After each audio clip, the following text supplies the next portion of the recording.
नमस्कार, good afternoon. कैसे हैं आप सभी लोग? चलिए फटाफट लाइव आइए, फिर आज की क्लास को स्टार्ट करते हैं। आप सभी का स्वागत है। मैं एस के यादव। आज की इस क्लास में आपको मॉडर्न हिस्ट्री से रिलेटेड बढ़िया से क्वेश्चंस लाए हैं। पिछली क्लास में आपको मेडिवल हिस्ट्री के तमाम क्वेश्चंस कराए थे। आई थिंक आपको वे क्वेश्चन समझ में आए होंगे। बच्चों, वैसे सफलता क्लासेस में तमाम क्लासेस स्टार्ट हुई हैं, जिसमें CUET सेंट्रल यूनिवर्सिटी का एंट्रेंस टेस्ट जो है, इनकी क्लास से स्टार्ट हुई हैं। तो यदि आपके कोई जानने वाले हों तो आप उनको बता सकते हैं कि सफलता क्लासेस में CUET की क्लासेस स्टार्ट हो चुकी हैं। इनके अलावा 9th 10th 11th 12th ये क्लासेस भी स्टार्ट हुई हैं। इसमें बच्चे आपको साइंस और आर्ट्स की क्लासेस चल रही हैं और वनडे की तमाम एग्जाम्स स्टार्ट हो चुके हैं। तमाम एग्जाम्स की तैयारी सफलता क्लासेस पर आप कर सकते हैं, बहुत मामूली फीस में। तो चलिए फिर आज की क्लास को हम आपको मॉडर्न हिस्ट्री से रिलेटेड क्वेश्चंस लाए हैं, तो आई थिंक आपको समझ में आएगा। तो चलिए आप लोग फटाफट लाइव आए और फिर हम क्लास को स्टार्ट करेंगे।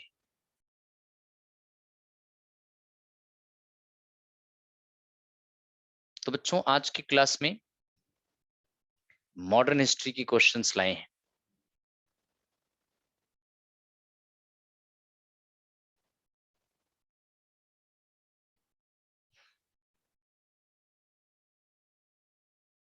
तो चलिए, आई थिंक आपको ये क्वेश्चंस दिखाई पड़ रहे हैं। क्वेश्चन पहला स्क्रीन पर आपके है।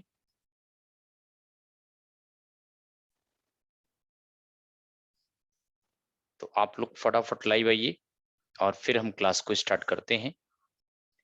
पिछली क्लास मेडिवल हिस्ट्री का बताए थे, आज इसमें कुछ क्वेश्चंस मॉडर्न हिस्ट्री के हैं और ये सारे अच्छे अच्छे क्वेश्चंस हैं।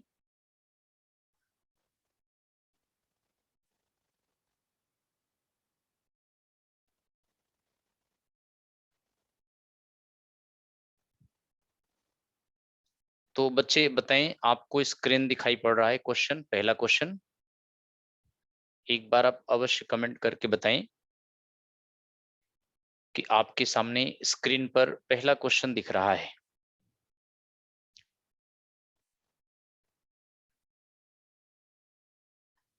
और फिर हम क्लास को स्टार्ट करेंगे। चंदा मौर्य, ओके, थैंक यू। पहला क्वेश्चन आप देखें। आज के इस क्वेश्चन में MCQ में आपको मॉडर्न हिस्ट्री से रिलेटेड क्वेश्चंस होंगे और इसमें से अधिकतर क्वेश्चन कहीं ना कहीं एग्जाम्स में पूछे जा चुके हैं। पहला क्वेश्चन अगर आप देखें बच्चे, who was known as the Plato of the Jat tribe? Jat जनजाति के प्लेटो के रूप में किसे जाना जाता था? ऑप्शन में देखें, गोकुल, सूरजमल, बदन सिंह, चूड़ामल। तो जाटों का अफलातून, प्लेटो का मतलब यहां अफलातून भी कह सकते हैं, यहां अफलातून भी कह सकते हैं कि जाटों का अफलातून किसे कहा गया है। तो चलिए फटाफट आप लोग बता सकते हैं तो बताएं। आज का पहला क्वेश्चन यही है कि जाटों का अफलातून। बच्चे इसमें आपको बी पार्ट आंसर लगाना होगा। महाराजा सूरजमल, इनको जाटों का अफलातून कहते हैं और यह भरत जनजाति के नेता थे, यानी जाटों के नेता थे। क्वेश्चन नहीं दिख रहा है?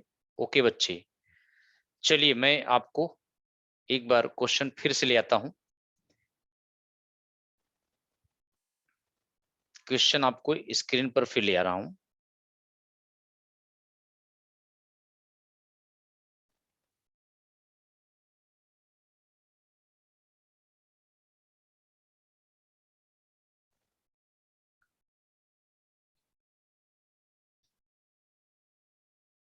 तो चलिए अब बताइए, आपकी स्क्रीन पर क्वेश्चन आया बच्चे? अब तो दिख रहा होगा क्वेश्चन।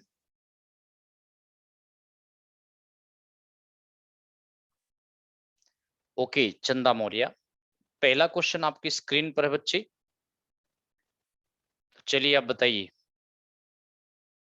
पहला क्वेश्चन यही है, इसमें आपको बताना है कि जाटों का अफलातून किसे कहते हैं।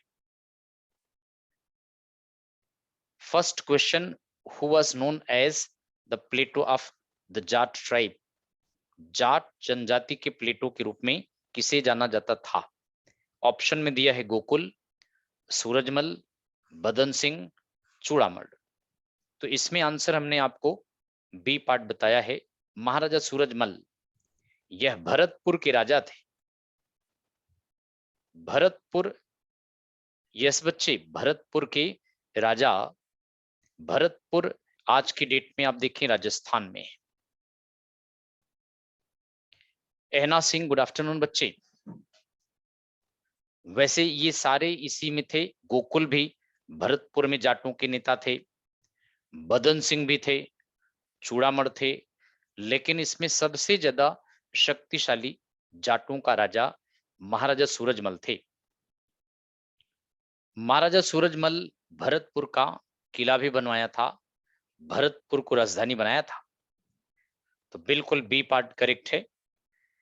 चलिए आपकी स्क्रीन पर अगला क्वेश्चन ये रहा बच्चों, इसको मैच करना है। क्वेश्चन सेकंड में आप देखें, मैच द फॉलोइंग, निम्नलिखित का मिलान करें। ट्रीटी ऑफ पुरंदर, पुरंदर की संधि। ट्रीटी ऑफ अलीनगर, अलीनगर की संधि। ट्रीटी ऑफ बनारस, बनारस की संधि। ये बताना है किनके किनके बीच में हुआ था। ट्रीटी ऑफ बेसिन, बेसिन की संधि। और दूसरी तरफ आपने देखा ये सारे ऑप्शंस दिए हुए हैं, ये बेहद इंपॉर्टेंट समझौते थे। तो बच्चे अगर आप देखें, पहला संधि पुरंदर की संधि, दो संधियां हुई थी पुरंदर में। एक तो 1665 में हुआ था, 1665 में शिवाजी और औरंगजेब के सेनापति औरंगजेब के बीच में हुआ था। शिवाजी और औरंगजेब के सेनापति मिर्जा राजा जयसिंह के बीच में हुआ था। मिर्जा राजा जयसिंह नहीं थे बच्चे, ये सवाई राजा जयसिंह, मिर्जा राजा जयसिंह थे। तो दो संधियां, लेकिन ये वाली पुरंदर की संधि 1776 में हुआ था, 1776 में। और यह पुरंदर की संधि किसके बीच हुआ था, तो आपको बताएं। नहीं, ये जयसिंह वाला ये बच्चे पहला वाला है, इसका दूसरा वाला नहीं है। तो पहला वाला पुरंदर की संधि है, और यह 1665 में हुआ था। इस वर्ष हुआ था शिवाजी और जयसिंह के बीच में, जो अभी आपको बता रहे थे। और दूसरा पुरंदर की संधि जो हुआ था वह 1776 में हुआ था, ब्रिटिश ईस्ट इंडिया कंपनी और मराठा पेशवा के बीच हुआ था। मराठा पेशवा बाजीराव सेकंड था।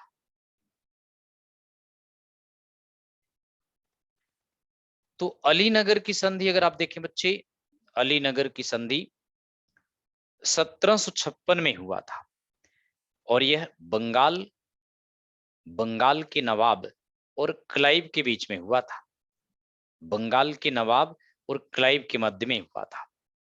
बनारस की संधि अगर आप देखें तो यह 1700, बनारस की संधि ट्रीटी ऑफ वाराणसी 1775 में हुआ था।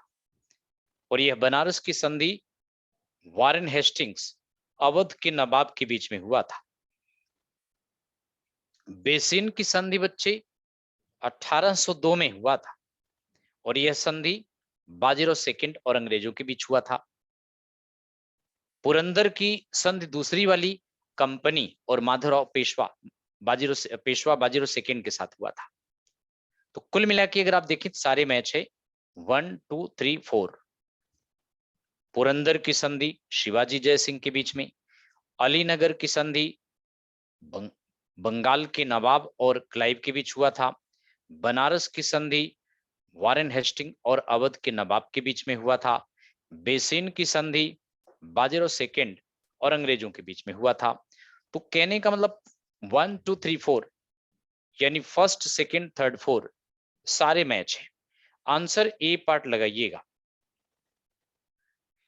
4 ही है ना, इसमें 5 नहीं है, तो ये वाला तो होगा नहीं। 1 2 3 4 यानी सी वाला होगा ना। क्यों बच्चों, समझ में आया? हाँ बिल्कुल, सी वाला सही है। चलिए थर्ड का भी मैच करना है बच्चे। मैच द फॉलोइंग, निम्नलिखित का मिलान करें। भोंसले, भोंसले कहां थे बच्चों? बरार में थे, या यूं नागपुर में भी लिख सकते हैं। गायकवाड़ कहां पर थे? तो गायकवाड़ बड़ौदा में थे, गुजरात में। होलकर कहां थे? इंदौर में। सिंधिया कहां थे?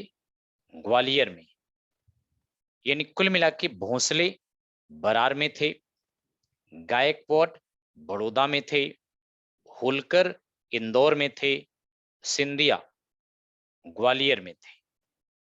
2415, 2415 ए वाला सही है बिल्कुल। अहना सिंह बच्चे, ए पार्ट सही है। अब दरअसल देखिए, मराठा संघ अगर आप सुने हो, मराठा कॉन्फेडरेसी,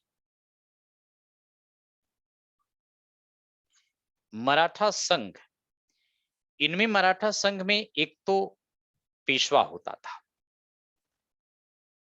यह पुणे में था।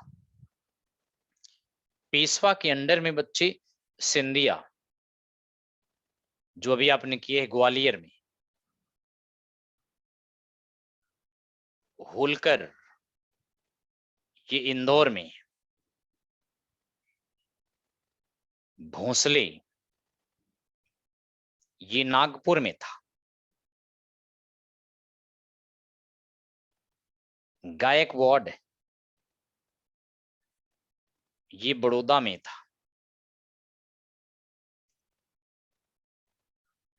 तो पांचों के पांच ये जो थे, सिंधिया, होलकर, भोंसले, गायकवाड़, ये पांचों जो थे मराठा संघ कहलाता है। अगर आपसे पूछे मराठा संघ किसे कहते हैं, तो मराठा संघ में ये पांचों पावर थी। और यह ब्रिटिश कंपनी के खिलाफ लड़ाई भी लड़ा था, जिसमें पहले वाले में ब्रिटिश कंपनी हार गई थी। तो चलिए फोर्थ देखिए बच्चे, चौथे का, मैच द फॉलोइंग, निम्नलिखित का मिलान करें। पौंडीचेरी, यहां पर फ्रेंच ईस्ट इंडिया कंपनी का गढ़ था, यानी फ्रांसीसी थे बच्चे। गोवा, गोवा अगर आप देखें तो पुर्तगालियों के अंडर में था। ट्रैंकोबार, ट्रैंकोबार अगर आप देखें तो बच्चे डेनिश के पास था, डेनिश डेनमार्क के पास था। और नागपट्टनम अगर आप देखें तो डच के पास था। अर्थात कुल मिला के ब्रिटिश ईस्ट इंडिया कंपनी के अंडर में ये सारी रियासतें थी अलग अलग, है ना। पौंडीचेरी फ्रांसीसियों के पास था। ए पार्ट में बिल्कुल करेक्ट आंसर है।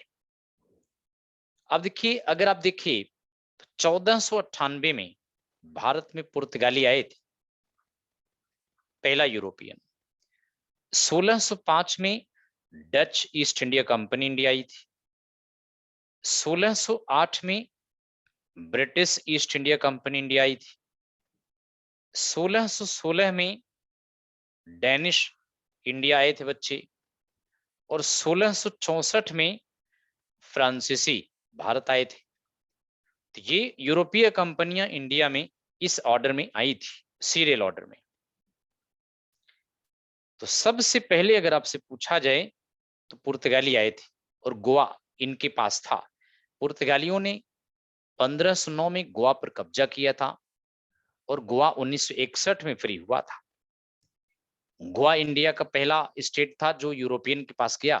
गोवा अंतिम स्टेट था जो यूरोपियन से फ्री हुआ। पुर्तगाली फ्री करके 1961 में गए थे, जबकि पौंडीचेरी 1954 में फ्रांसीसी फ्री करके गए थे।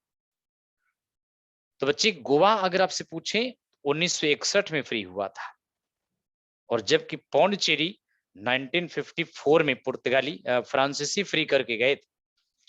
बाकी डच ईस्ट इंडिया कंपनी और डेनिश ईस्ट इंडिया कंपनी ये पहले ही भाग गई थी। चलिए 5वां क्वेश्चन आप देखें, which the following Anglo Mysore wars came to end by the treaty of Srirangapattam.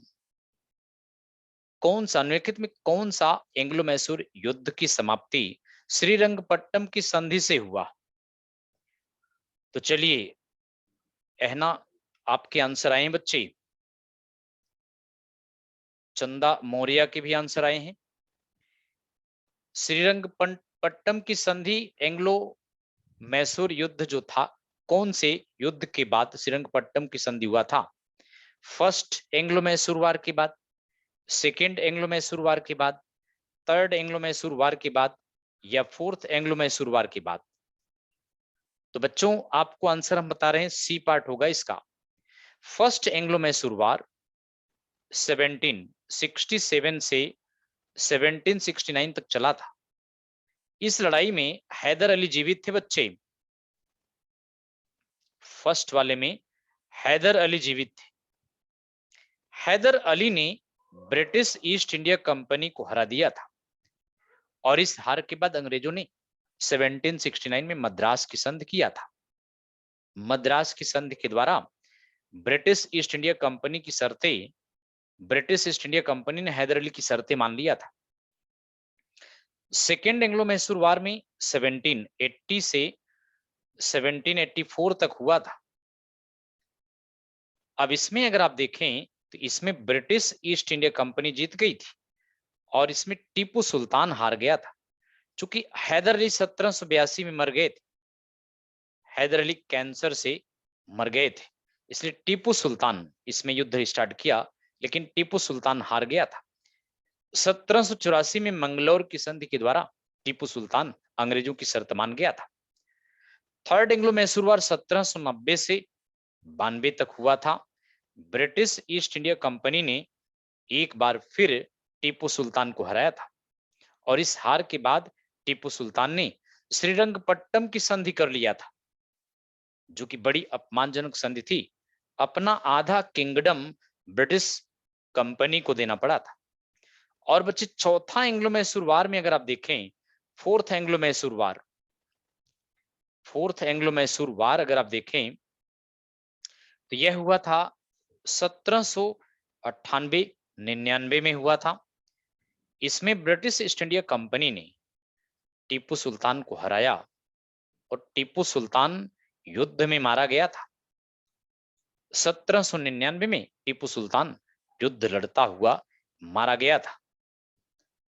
तो इस तरह आपने देखा कि ब्रिटिश ईस्ट इंडिया कंपनी जो थी, ब्रिटिश ईस्ट इंडिया कंपनी वह किस तरह से तीन लड़ाई को जीत लिया था।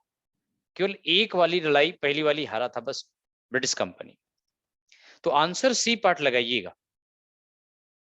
चलिए अगले क्वेश्चन की तरफ चलते हैं और नेक्स्ट क्वेश्चन आपकी स्क्रीन पर ये रहा। In India among the following locations the Dutch established their earliest factory at. भारत में निम्नलिखित स्थानों में से डचों ने अपनी शुरुआती कारखाने की स्थापना कहां पर किया था? Okay, Dutch east India company, बच्चों को डच को बताना है।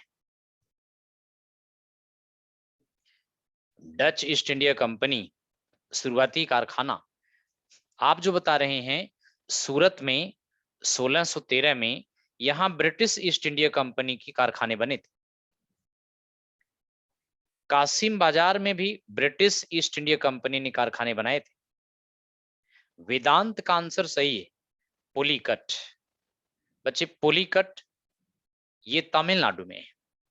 यहां पर बिल्कुल बच्चे है ना, पुलिकट में डच ईस्ट इंडिया कंपनी का पहला कारखाना स्थापित हुआ था।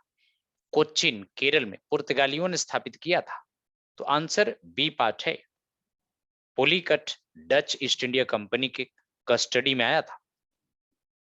तो चलिए अगला क्वेश्चन, सेवेंथ में आप देखें बच्चों, the first fort which the British constructed in India was, Bharat में अंग्रेजों ने पहला किला कौन सा बनवाया था? ए हुगली का fort, saint George fort, Agra fort, saint David. First fort India में अंग्रेजों ने कौन सा बनवाया था? बिल्कुल बी पार्ट सही है बच्चे, बिल्कुल सही आंसर है। सेंट जॉर्ज का किला मद्रास के पास तमिलनाडु में, उसके बाद सेंट डेविड का किला बनवाया था, और फिर सेंट विलियम फोर्ट कलकत्ता में बनवाया था। ब्रिटिश ईस्ट इंडिया कंपनी ने सबसे पहले फोर्ट सेंट जॉर्ज की स्थापना किया था मद्रास के पास, फोर्ट सेंट डेविड की स्थापना उसके बाद किया था, और फोर्ट सेंट विलियम कलकत्ता में किया था। आगरा फोर्ट की स्थापना अकबर ने किया था बच्चे, तो सबसे पहला किला बी लगाइएगा, बिल्कुल सही है। चलिए, बड़ा सामान्य क्वेश्चन है। Goa was captured by the Portuguese in, Goa पर पुर्तगालियों द्वारा कब्जा कर लिया गया था 1470 में, 1510 में, 1570 में, या 1610 में? बिल्कुल बच्चे, आगरा फोर्ट अकबर ने बनवाया था। ये बड़ा सामान्य क्वेश्चन है। 8th क्वेश्चन नंबर आप देखें, 8वां क्वेश्चन आपकी स्क्रीन पर है। गोवा पुर्तगालियों के नियंत्रण में कब आया? तो बच्चे बिल्कुल वेदांत बी पार्ट करेक्ट है। 1510 में अल्फिंसो डी अल्बुकर्क ने गोवा पर कब्जा कर लिया था। किसने? अल्फिंसो डी अल्बुकर्क। अल्फिंसो डी अल्बुकर्क 1509 में, 1509 में इस समय इंडिया आया था, और 1510 में इसने गोवा पुर्तगालियों ने गोवा बीजापुर के राजा आदिल शाह से छीन लिया था। अल्फिंसो डी अल्बुकर्क 1509 में गवर्नर बनकर आया, 1510 में इसने गोवा छीन लिया था।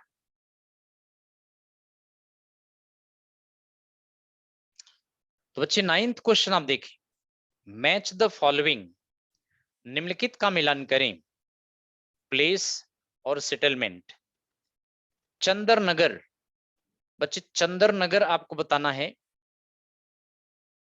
चंदर नगर, तो चलिए बताइए, चंदर नगर किसके पास था? पुलिकट, दीव और सूरत। तो देख लीजिए, चंदर नगर ये फ्रांसीसियों का था। पुलिकट डच लोगों का था। दीव बच्चे पुर्तगालियों के पास था, और सूरत अंग्रेजों के पास था। तो 3124 सी पार्ट बिल्कुल करेक्ट आंसर है। सूरत बिल्कुल अंग्रेजों के पास था बच्चे। सी पार्ट में अगर आप देखें तो करेक्ट आंसर है, सी पार्ट ये करेक्ट आंसर है।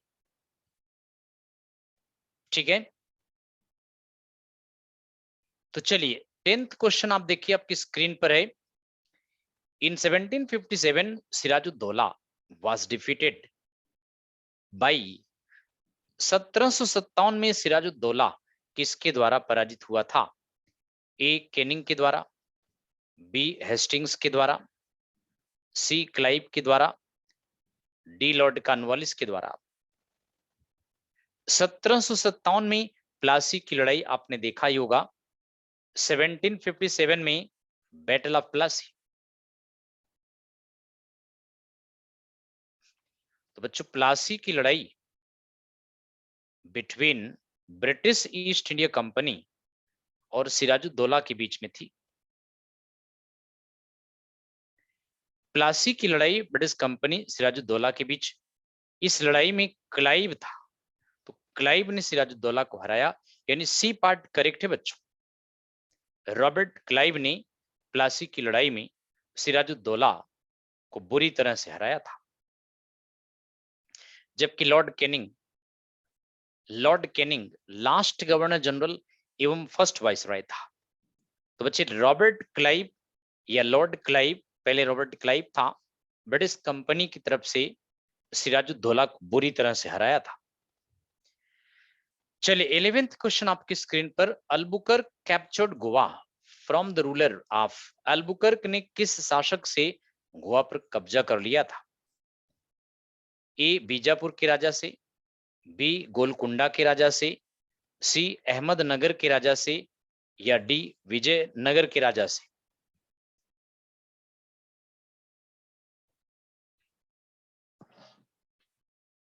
तो गोवा अल्बुकर्क ने 1510 में छीना था बीजापुर के राजा से, और इस समय बीजापुर का राजा मोहम्मद आदिल शाह था। बच्चे बिल्कुल ए पार्ट करेक्ट है, मोहम्मद आदिल शाह, किंग ऑफ बीजापुर।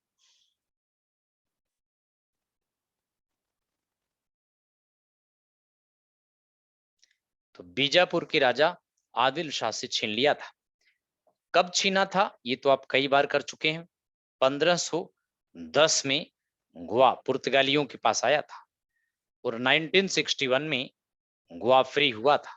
अंतिम स्टेट था जो पुर्तगालियों से फ्री हुआ था। चलिए बच्चों अगला क्वेश्चन आप देखें, आपकी स्क्रीन पर आ गया है। 12th, who succeeded Sirajuddaula as nawab of Bengal after the battle of Plassey? Plassey युद्ध के बाद बंगाल के नवाब के रूप में सिराजुद्दौला का उत्तराधिकारी कौन बना? ए अली वर्दी खान, बी मीर जाफर, सी मीर कासिम, डी सिराजुद्दौला?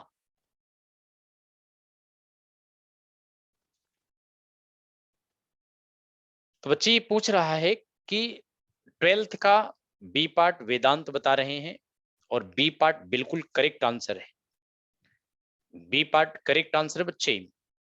और वैसे तो फर्स्ट फ्री नवाब बंगाल का मुर्शिद कुली खान था। मुर्शिद कुली खान बंगाल का फर्स्ट फ्री नवाब था। और इसके बाद बच्चे सुजाउद्दीन आया था। सुजाउद्दीन के बाद तीसरा फ्री नवाब सरफराज खान था। इसके बाद बच्चे चौथा फ्री नवाब इसके बाद जो आया अली वर्दी खान था। और अली वर्दी खान के बाद बंगाल का नवाब सिराजुद्दौला बना था। सिराजुद्दौला के बाद फिर मीर जाफर बना। मीर जाफर के बाद बच्चे फिर मीर कासिम बना था। मीर कासिम के बाद फिर से मीर जाफर बना। और इसके बाद नजमुद्दौला आया। नजमुद्दौला। और इसके बाद फिर मुबारिकुद्दौला आया। अब देखिए लास्ट फ्री नवाब यही था, फर्स्ट और लास्ट, पहला और अंतिम। तो सिराजुद्दौला के बाद कौन आया? मीर जाफर। बिल्कुल सही है। लेकिन सबसे बेस्ट नवाब बंगाल का इसको मानते हैं, मीर कासिम बेस्ट नवाब ऑफ बंगाल। यह बंगाल का सबसे अच्छा नवाब था। जैसे ही सत्ता में आया ब्रिटिश ईस्ट इंडिया कंपनी के खिलाफ इसने तमाम रिस्ट्रिक्शन लगा दिए। चलिए 13 देखें, black hole episode was the main cause of. काली कोठरी की घटना किसका मुख्य कारण था? ए बक्सर की लड़ाई का, बी बैटल ऑफ प्लासी का, सी बैटल ऑफ वांडीवॉश का, D battle of Haldi Ghati का? तो एहना का आंसर आ चुका है। तो बच्चे कौन सी लड़ाई का रीजन था? काली कोठरी की घटना, ब्लैक होल ट्रेजेडी किस लड़ाई का कारण बना था? तो आपका आंसर सी पार्ट होगा। प्लासी युद्ध का कारण काली कोठरी की घटना थी। दरअसल जैसे ही 1756 में सिराजुद्दौला बंगाल का नवाब बना, वैसे ही सिराजुद्दौला ने ब्रिटिश ईस्ट इंडिया कंपनी और फ्रेंच ईस्ट इंडिया कंपनी को अपने अपने साइट की किलेबंदी करने से मना कर दिया। फ्रेंच ईस्ट इंडिया कंपनी मान गई और किलेबंदी रोक दिया, लेकिन ब्रिटिश ईस्ट इंडिया कंपनी नहीं मानी, किलेबंदी को जारी रखा। इस बात से सिराजुद्दौला को बड़ा गुस्सा आया। सिराजुद्दौला ने ब्रिटिश ईस्ट इंडिया कंपनी के कासिम बाजार सेंटर पर अटैक कर दिया। कासिम बाजार बच्चे कलकत्ता में है। अब जब सिराजुद्दौला ने कासिम बाजार पर अटैक कर दिया तो ब्रिटिश अधिकारी जो थे कासिम बाजार में, भाग करके फोल्टा नामक द्वीप पर शरण लिया। सिराजुद्दौला ने कासिम बाजार से 146 अंग्रेज पकड़ पाए और इन 146 अंग्रेजों को एक छोटे से कमरे 14 फीट इंटू 22 फीट के छोटे से कमरे में भूसे की तरह ठूस के भर दिया।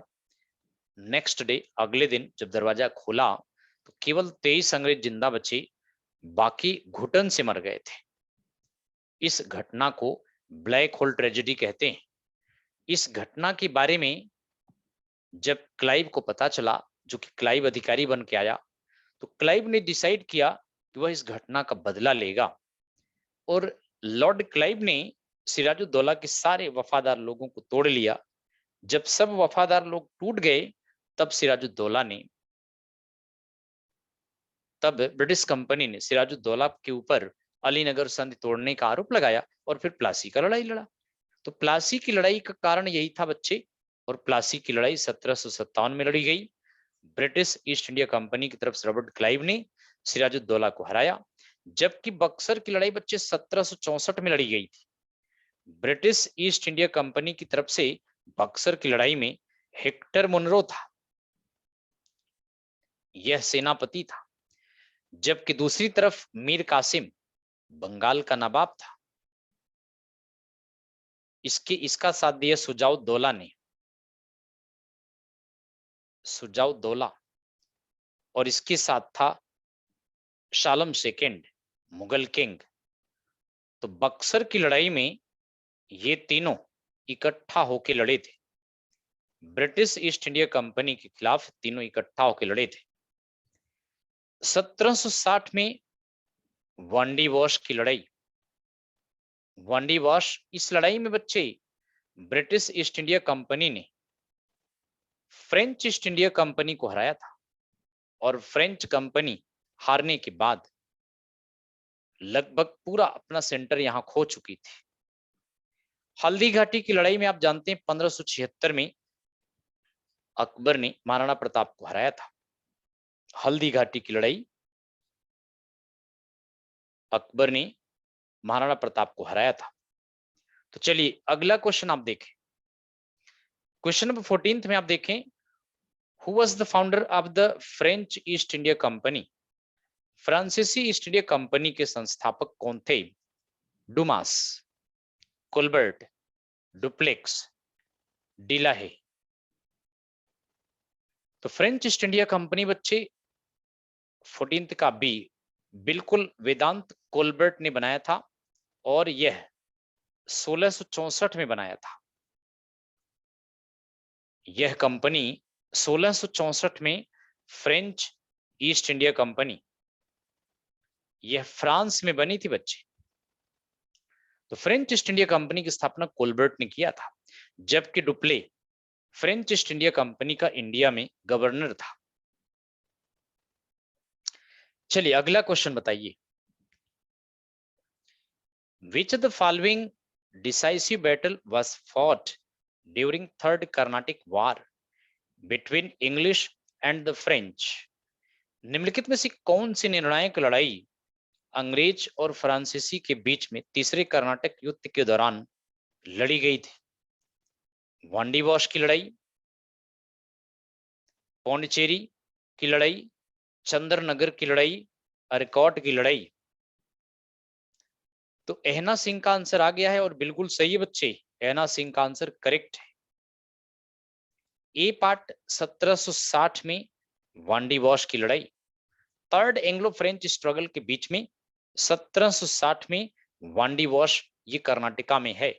3 आंग्ला फ्रांसीसी लड़े गए थे बच्चे। पहला आंग्ला फ्रांसीसी संघर्ष 1746 से 48 के बीच में लड़ा गया था। फर्स्ट एंग्लो फ्रेंच स्ट्रगल में फ्रांसीसी डुप्ले जीत गया था। दूसरा आंग्ला फ्रांसीसी वॉर 1749 से 54 के बीच में लड़ा गया था। और सेकेंड में ब्रिटिश ईस्ट इंडिया कंपनी ने फ्रेंच कंपनी को हराया था। और थर्ड एंग्लो फ्रेंच स्ट्रगल लड़ा गया था बच्चे 1756 से 1763 तक, तीसरा लड़ा गया था।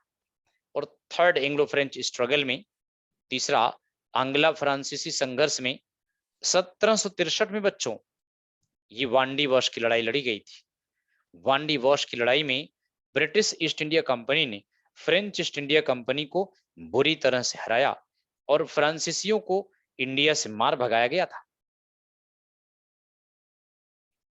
चलिए 16th का बताइए, who of the following gave the town of Machilipatnam to the French? निम्नलिखित में से किसने फ्रेंच कंपनी को मछलीपट्टम शहर दिया था? ए आसफ जाह, बी नासिर जंग, सी मुजफ्फर जंग, डी सलावत जंग ने। मछलीपट्टम मद्रास के पास से बच्चे,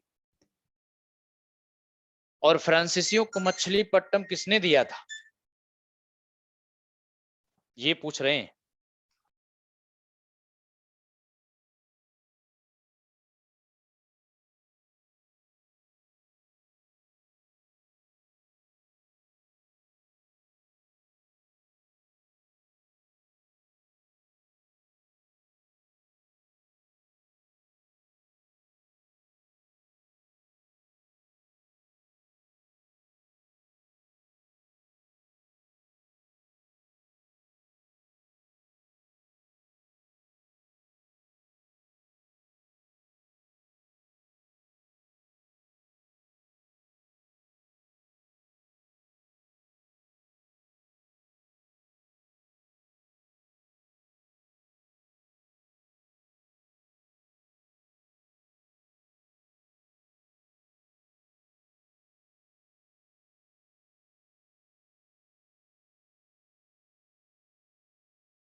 तो बच्चों आई थिंक ये क्लियर हो गया होगा। आसफ जाह यानी सलावत जंग ने दिया था, सलावत जंग ने दिया था, ठीक है ना। अब देखिए हैदराबाद के निजाम थे, हैदराबाद का निजाम, इसका नाम सलावत जंग था।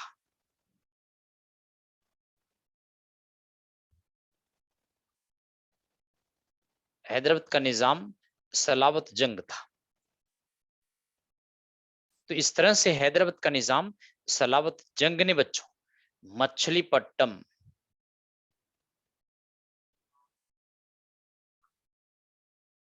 मछलीपट्टम यह फ्रांसीसियों को दिया था।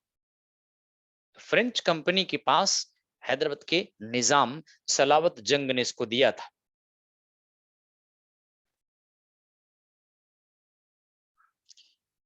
सेवनटीन्थ का देखें, which the following statements about Hyder Ali is incorrect?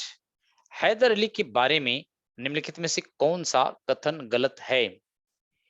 He won the first Anglo Mysore war, उन्होंने प्रथम आंग्ला मैसूर युद्ध जीता। He was defeated at Port Novo in 1781 by Lord Warren Hastings. Lord Warren Hastings ने 1781 में पोर्ट नोवो में हराया। He was a man of great determination, वह बहुत दृढ़ निश्चय व्यक्ति थे। He made a collision with Nizam and Maratha against the English in the Second Anglo-Mysore War. उन्होंने निजाम और मराठों के साथ मिलकर अंग्रेजों के खिलाफ दूसरे एंग्लो मैसूर युद्ध में गठबंधन बनाया। तो आंसर डी गलत है, बाकी तीनों सही है। बिल्कुल बच्चे, ehna सिंह। डी वाला जो था ना, डी वाला एंग्लो मैसूर युद्ध में मराठे और निजाम अंग्रेजों का साथ दिया था। डी के समय मराठों ने अंग्रेजों का साथ दिया था बच्चों। बाकी ठीक है। एंग्लो, देखिए इस वाले में तो ठीक है, आपने देखा ही है। First Anglo Mysore war Hyder Ali ने जीता, ठीक है। He was defeated at Porto Novo in 1781। Porto Novo 1781 में सेकेंड एंग्लो मैसूर के दरमियान हैदर अली हार गया था। बड़ा ही दृढ़ निश्चय व्यक्ति था, बिल्कुल सही है, लेकिन ये डी वाला गलत है। अब 4 एंग्लो मैसूर वार हुआ था। पहला एंग्लो मैसूर वार बच्चे 1767 से 1769 के बीच में लड़ा गया था, जिसमें हैदर अली इसमें जीत गया था, अंग्रेज हार गए थे। दूसरा 1780 से 84 के बीच में लड़ा गया था। ब्रिटिश ईस्ट इंडिया कंपनी ने टीपू सुल्तान को हराया था। तीसरा बच्चे 1790 से 92 के बीच में लड़ा गया था। ब्रिटिश ईस्ट इंडिया कंपनी ने टीपू को फिर से हराया था। चौथा 1798-99 में फिर से ब्रिटिश कंपनी ने टीपू सुल्तान को हराकर युद्ध भूमि में मार दिया था। तो 4 एंग्लो मैसूर वार लड़े गए थे। 4 में केवल फर्स्ट वाला हैदर अली जीता था, बाकी सब टीपू सुल्तान ये हार गए थे, अंग्रेज जीते थे। चलिए 18th क्वेश्चन नंबर देखें बच्चे। Who among the following is known for his introduction of a new calendar, a new system of coinage and new scales of weights and measurements? निम्नलिखित में से किसे एक नए कैलेंडर, सिक्के की एक नई प्रणाली, वजन और माप के नए पैमानों के लिए जाना जाता है? मुर्शिद कुली खान, टीपू सुल्तान, निजाम उल मुल्क आसफ जा, सादत खान बुरहान उल मुल्क को जाना जाता है? बताएं। तो आई थिंक आप जानते हैं, इस काम के लिए टीपू सुल्तान को जाना जाता है बच्चों। टीपू सुल्तान ने एक नया कैलेंडर सिस्टम स्टार्ट किया था, एक नया सिक्का चलाया था सोने का, और एक नया वेट्स और मेजरमेंट के स्केल के नए सिस्टम चलाए थे। बिल्कुल, टीपू सुल्तान ऐसा सुल्तान था, सोने के सिक्के पर राम सीता का चित्र छपवाता था। बच्चे, गोल्ड कॉइन्स पर राम और सीता का चित्र छपवाता था, ये खास बात है। ठीक है, तो चलिए बहुत बढ़िया। 19वां क्वेश्चन आप देखें। Which Indian king requested Napoleon for help to drive the British from India? किस भारतीय राजा ने भारत से अंग्रेजों को भगाने के लिए नेपोलियन से मदद का अनुरोध किया था? रानी ऑफ झांसी, झांसी की रानी, जय सिंह, शिवाजी या टीपू सुल्तान? ehna सिंह का आंसर तो आया है, लेकिन गलत है ehna सिंह बच्चे। वेदांत का आंसर सही है। टीपू सुल्तान ऐसा किंग था जिसने फ्रांस के नेपोलियन बोनापार्ट से मदद मांगी थी। बिल्कुल बच्चे, फ्रांस का नेपोलियन बोनापार्ट जो था, प्रॉमिस किया था कि वो इंडिया आएगा, अंग्रेजों को हराएगा और टीपू सुल्तान को हिंदुस्तान का किंग बनाएगा। लेकिन नेपोलियन बोनापार्ट यूरोप में ऐसा उलझ गया कि इंडिया नहीं आ पाया। आप जानते हैं, नेपोलियन 1815 में एक लड़ाई लड़ा था, वाटरलू की लड़ाई बच्चे। वाटरलू की लड़ाई में नेपोलियन बुरी तरह से हार गया था, और नेपोलियन के हार जाने के बाद इसकी सत्ता समाप्त हो गई। और इधर टीपू सुल्तान पहले ही हार चुका था। नेपोलियन से पहले टीपू सुल्तान हार चुका था। ठीक है,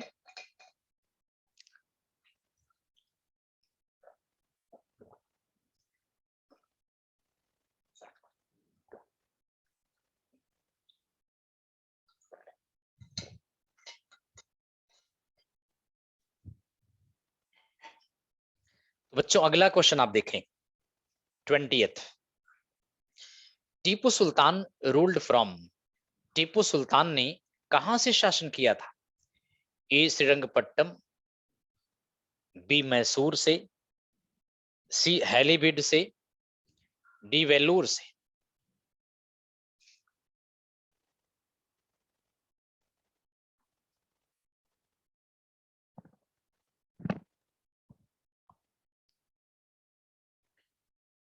टीपू सुल्तान कहां से शासन किया था?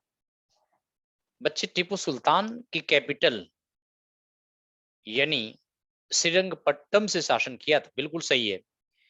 यह टीपू सुल्तान की राजधानी थी और मैसूर किंगडम का नाम था। इसके किंगडम का नाम मैसूर था। मैसूर में पहले उडियार डायनेस्टी थी। मैसूर में बच्चे वुडियार डायनेस्टी थी। तो वुडियार डायनेस्टी को हटा करके चिक्का कृष्णराज यहाँ का किंग था। चिक्का कृष्णराज ये यहाँ का राजा था। इसको हटा करके, चिक्का कृष्णराज को हटा करके हैदर अली मैसूर पर कब्जा कर लिया था। ठीक है ना? तो बच्चे बेहद इंपॉर्टेंट है ये टीपू सुल्तान। चलिए अगला क्वेश्चन आप देखिए 21st।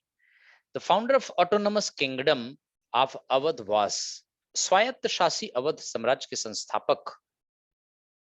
संस्थापक कौन थे? ए सिराजुद्दौला, बी सादत खान बुरहानुल मुल्क, सी सफदर जंग या डी शेर शाह। तो बच्चे स्वतंत्र राज्य अवध की स्थापना किसने किया था? तो आंसर इसका होगा बी पार्ट, डी नहीं होगा। देखिए 1739 में अवध स्टेट की स्थापना बुरहान उल मुल्क ने किया था, या सादत खान भी बता सकते हैं इसको। सादत खान 1739 में फ्री स्टेट अवध की स्थापना किया था, जबकि 1717 में बंगाल स्टेट की स्थापना मुर्शीद कुली खान ने किया था। मुर्शीद कुली खान ने ये बंगाल स्टेट की स्थापना किया था बच्चे। और जबकि 1739 में ही 1748 में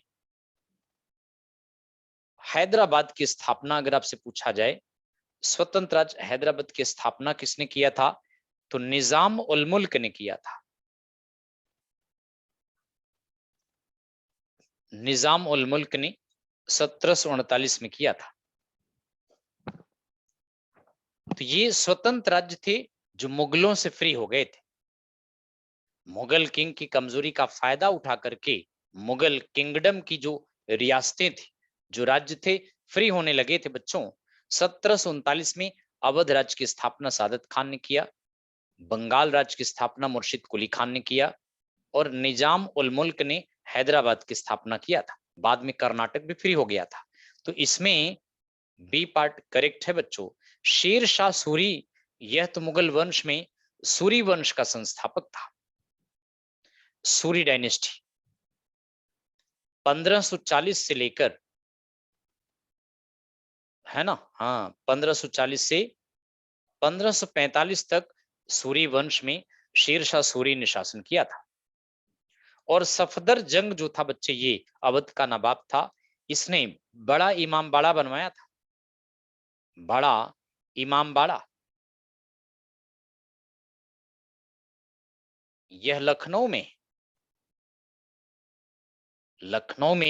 बड़ा इमामबाड़ा सफदर जंग ने बनवाया था, जहां पर मुहर्रम फेस्टिवल मनाया जाता है। यह बड़ा इमामबाड़ा लखनऊ में सफदर जंग ने बनवाया। यहां पर मुहर्रम फेस्टिवल को सेलिब्रेट किया जाता है बच्चों। 22nd में देखिए, consider the following Mughal emperors, निम्नलिखित मुगल सम्राटों पर विचार करें। फर्रुखशियर, जहांदार शाह, मोहम्मद शाह और Shah Alam second. What is the correct chronological sequence of these ascendings? उनके आरोही क्रम का सही काल क्रमानुक्रम क्या है? तो बच्चों देखिए, फर्रुखशियर 1717 से फर्रुखशियर 1713 से 1719 तक रहा। जहांदार शाह यह गद्दी पर कब से कब तक रहा? 1712 से 1713 तक रहा। मोहम्मद शाह रंगीला 1720 से 1748 तक रहा। शालम सेकेंड बच्चे 1759 से 1806 तक ये रहा। तो अब इसका असेंडिंग ऑर्डर बना सकते हैं आप। तो देखिए, असेंडिंग ऑर्डर में अगर आप देखें, second, first, third, four, second, first, third, four, B part correct answer है। तो फर्रुखशियर, और वैसे तो मुगलों के बारे में आप जानते हैं, पहला मुगल एम्परर बाबर था, है ना, बाबर। दूसरा मुगल एम्परर हुमायूं था। तीसरा मुगल एम्परर अकबर। चौथा मुगल एम्परर, सॉरी, तीसरा हुमायूं था, चौथा मुगल एम्परर अकबर था बच्चे। सॉरी, अकबर तीसरा बिल्कुल ठीक लिखा है, चौथा जहांगीर है। पांचवा मुगल एम्परर शाहजहां है, बिल्कुल बच्चे। छठा मुगल एम्परर औरंगजेब है, और इसके बाद तो डिक्लाइन स्टार्ट हो गया था।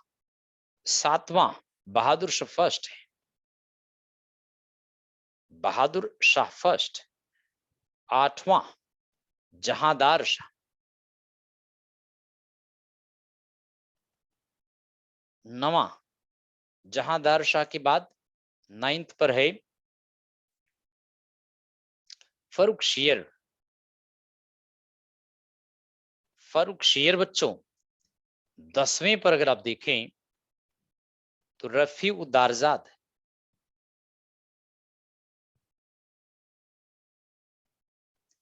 11वें पर रफी उद्दौला, रफी उद्दौला।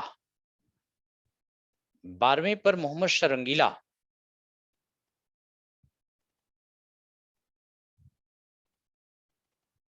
13वें पर रंगीला के बाद 13वें पर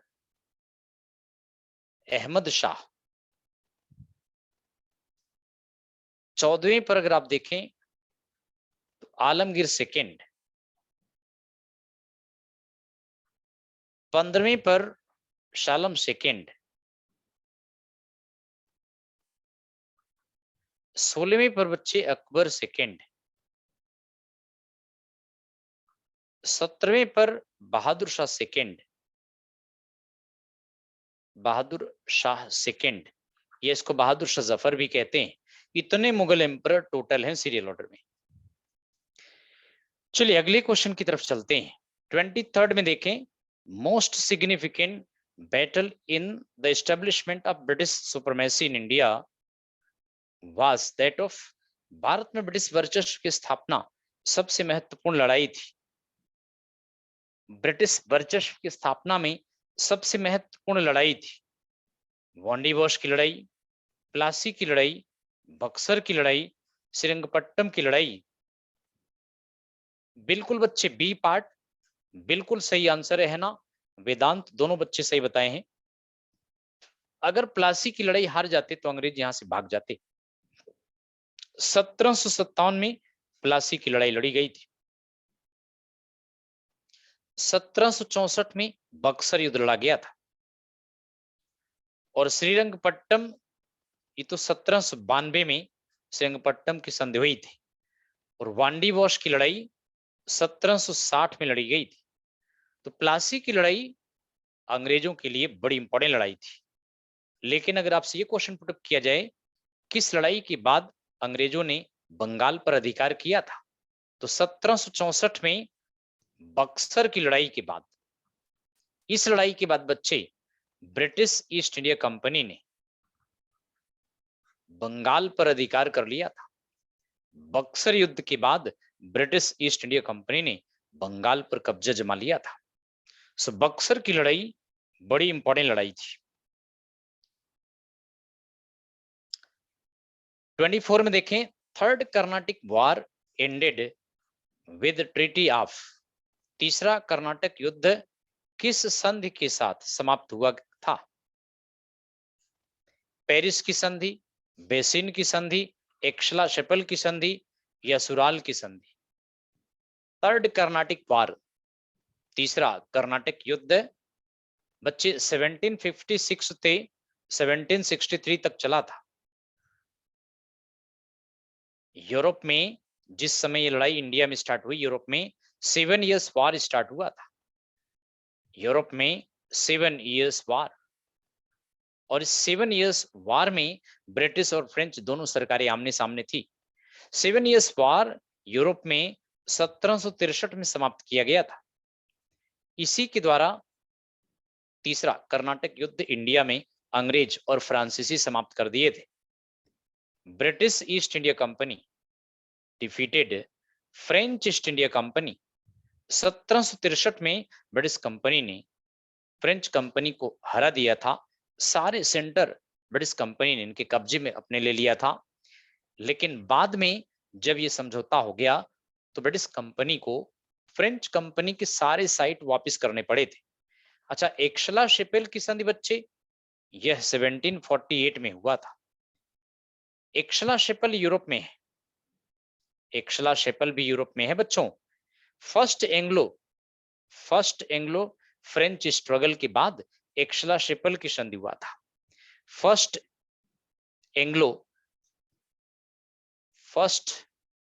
एंग्लो फ्रेंच स्ट्रगल के बाद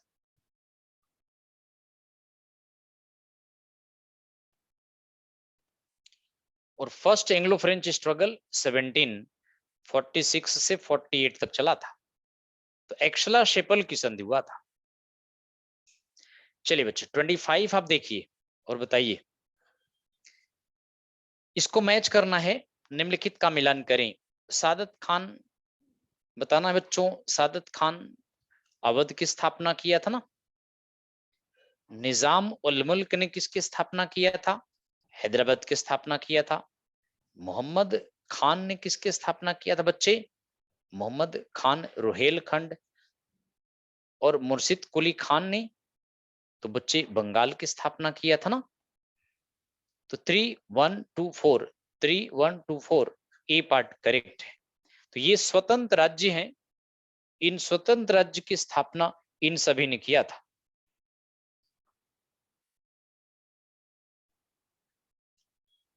तो इन स्वतंत्र राज्य की स्थापना बच्चे इन्होंने किया था। ठीक है, तो बेहतरीन क्वेश्चंस आज आपको लाए थे, इसको एक बार और आप रिपीट करना। बाकी आपको ये पीपीटी जो था इसको आपको मिल जाएगी। तो आप बताएं हमें कि आपको जो हम पीडीएफ पीपीटी फॉर्मेट में दे रहे हैं मिल रहा है ना? ये पीडीएफ जो आपको अभी अपलोड करवा रहे हैं, है ना बच्चे? बिल्कुल, ये पीपीटी मिलता है ना आपको? नहीं, क्यों नहीं मिलता भाई? अपलोड होता है आपके कोर्स पे। मिल रहा है, देखिए है ना, सिंह कह रहे हैं मिल रहा है। आप देखते ही नहीं चंदा, आप नहीं देख रहे हैं इसका मतलब ये अपलोड हो जाता बच्चे 1-2 घंटे के बाद। ये पीपीटी आपको सेम ऐसे एज इट इज अपलोड करवा देते हैं। हम इसको सेव करते हैं, फिर भेज करके इसको अपलोड करवाते हैं, इसलिए मिलता है। देखिए सब जितने भी क्लासेस आपने पढ़ा है सबके साथ पीपीटी आपको मिलेगी। ठीक है बच्चों, बाकी देखिए ये बैच यूपी ट्रिपल एससी लेखपाल का क्रैश कोर्स है। 120 घंटे plus hours live interactive class होती है बच्चे। 10 घंटे लाइव मॉक टेस्ट डिस्कशन है। 80 प्लस पीडीएफ नोट्स हैं। कोर्स वैलिडिटी लाइफ टाइम तक के लिए है।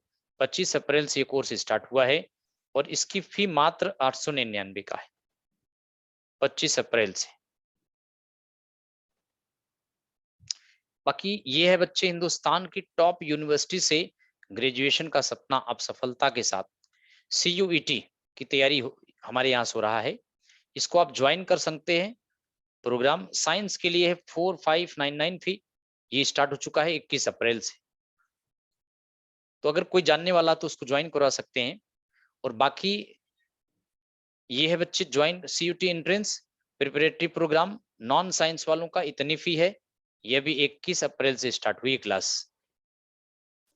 और बच्चे free 7 days foundation course start हुआ है, कैरियर काउंसलिंग सेशन है, कैरियर गाइड ई बुक है, फ्री स्टडी मटेरियल है, सॉल्व अनलिमिटेड डाउट्स हैं, डेडिकेटेड टेलीग्राम ग्रुप है, लाइव मेंटरिंग सेशंस हैं। सफलता ऐप को अवश्य अपलोड करें, अगर ना अपलोड किए हों तो बच्चे जो आपके जानने वाले उनसे कह दीजिए अपलोड करें, उसके बाद ये फ्री में मिल रहा है।